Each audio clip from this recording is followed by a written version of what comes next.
चलिए आज एक कहानी सुनते हैं। एक ऐसी कहानी जो है तो बहुत छोटी, लेकिन उसकी सीख बहुत गहरी है। ये कहानी इस बारे में है कि कैसे परिवार के रिश्तों के उलझे हुए धागे सुलझ सकते हैं और कैसे कभी-कभी सबसे बड़ी मुश्किलों का हल हमारी नजरों के बिल्कुल सामने होता है। तो आइए इस कहानी में चलते हैं। कहानी की शुरुआत होती है रामलाल जी के इस एक वाक्य से।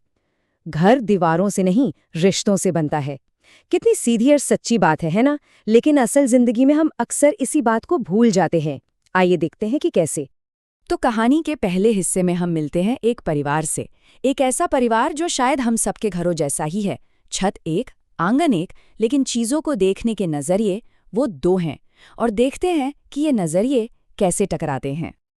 तो ये है हमारे किरदार। एक तरफ है रामलाल जी, जिन्हें घर में बस शांति चाहिए, और दूसरी तरफ है दो पीढ़ियों का टकराव। एक पारंपरिक सास सावित्री देवी और एक पढ़ी लिखी नए जमाने की बहू पूजा। और यहीं से घर में उन छोटी छोटी बातों की शुरुआत होती है जो धीरे धीरे बड़ी बन जाती हैं। अब देखिए मसला क्या था। सावित्री जी अपने बरसों के तजुर्बे से काम करती थी और पूजा अपने नए तौर तरीकों से। बात यह है कि अपनी अपनी जगह पर देखा जाए तो दोनों ही सही थे, लेकिन जब दो सही आपस में टकराते हैं ना, तो घर का माहौल अक्सर गलत हो जाता है। और इस सब के बीच थे रामलाल जी, जो बस शांति से सब कुछ ठीक करना चाहते थे। वो हमेशा कहते, अरे घर प्यार से चलता है, जिद से नहीं। लेकिन होता है ना, रोज की इस खींचतान के शोर में उनकी ये समझदारी वाली आवाज जैसे कहीं दब सी जाती थी। तो अब कहानी उस मोड़ पर पहुंचती है जहां अब तक की छोटी छोटी असहमतियां एक बड़ा तकलीफ देने वाला रूप लेने वाली थीं। यहां से बात बिगड़नी शुरू होती है। धीरे धीरे घर का माहौल ऐसा हो गया कि वो घर जैसा लगता ही नहीं था। हर छोटी बात पर झगड़ा, हर कोने में एक तनाव, और इन सब के बीच पिस कौन रहा था? रोहित।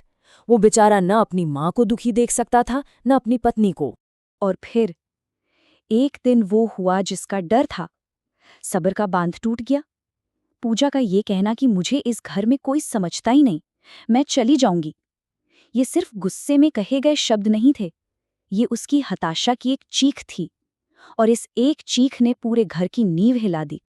अब आता है कहानी का टर्निंग पॉइंट। एक पिता की अनोखी तरकीब। जब घर में सब ऊंची आवाज में बात कर रहे थे, तब रामलाल जी ने चुपचाप एक ऐसा कदम उठाया जिसके बारे में किसी ने सोचा भी नहीं था। देखिए रामलाल जी ने क्या किया। कोई बहस नहीं, कोई लड़ाई नहीं, बस दोनों को साथ बिठाया और कहा, एक हफ्ते तक तुम दोनों कोई काम नहीं करोगी, सिर्फ आराम। घर का सारा काम मैं देखूंगा। ये सिर्फ एक घोषणा नहीं थी, ये एक ऐसा प्रयोग था जो रिश्तों को बदलने वाला था। और भाई रामलाल जी का इम्तिहान शुरू हो गया। पहले ही दिन उन्हें समझ आ गया कि घर चलाना कोई बच्चों का खेल नहीं है। कभी दाल में नमक ज्यादा तो कभी सब्जी जल गई। उन्हें पहली बार उस काम की असली कीमत समझ आई जिसे वो हमेशा से बस घर का काम ही जो समझते थे। और यहीं से कहानी का सबसे खूबसूरत हिस्सा शुरू होता है। रामलाल जी की जो मेहनत थी वो अब रंग लाने वाली थी। अब समझ की शुरुआत होने वाली थी, लेकिन वैसे नहीं जैसे किसी ने सोचा था।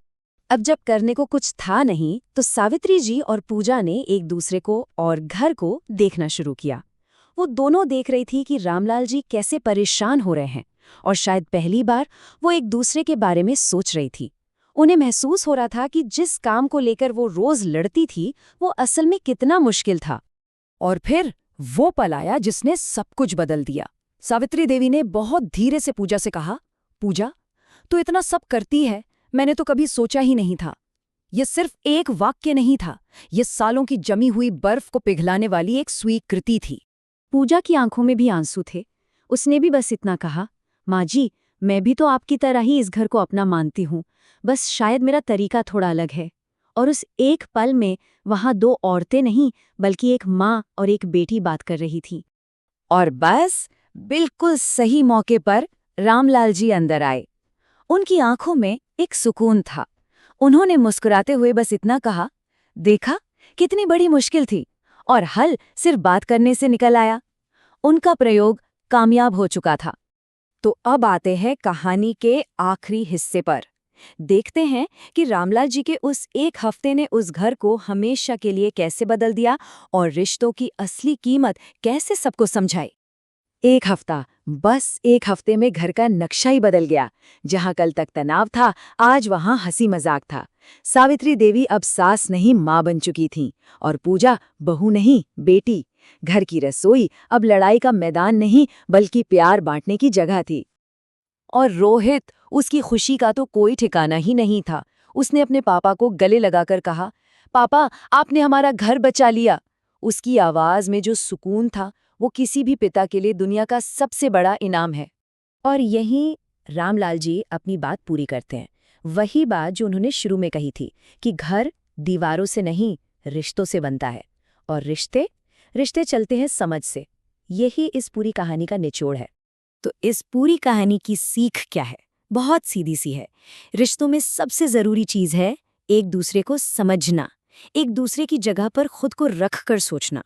जब हम ये करना शुरू कर देते हैं ना, तो बड़ी से बड़ी मुश्किल भी आसान लगने लगती है। तो ये कहानी जाते जाते हमारे लिए एक सवाल छोड़ जाती है कि हम अपने रिश्तों में इस समझ को कैसे बढ़ा सकते हैं। शायद जवाब रामलाल जी के तरीके में ही छिपा है। कभी-कभी कुछ अलग सोचने की जरूरत पड़ती है। इस पर सोचिएगा जरूर।